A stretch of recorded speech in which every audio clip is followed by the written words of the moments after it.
السلام عليكم ورحمة الله وبركاته. يقول العالم الآخر أن المغرب غير قادر على استضافة كأس أفريقيا أو كأس العالم. لا والله، المغرب قادر على استضافة كأس العالم. المغرب قادر على استضافة كأس العالم. ملاعب على أعلى مستوى.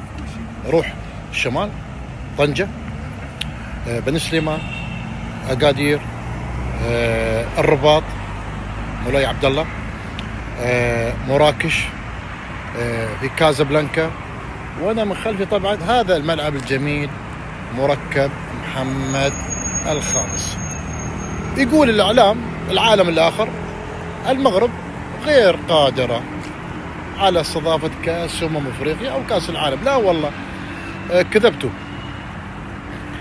والله كذبتوا. المغرب قادرة على نجاح كأس أفريقيا بجدارة واستحقاق، وحتى كأس العالم لو تقام في المغرب فقط ناجحة بجدارة واستحقاق.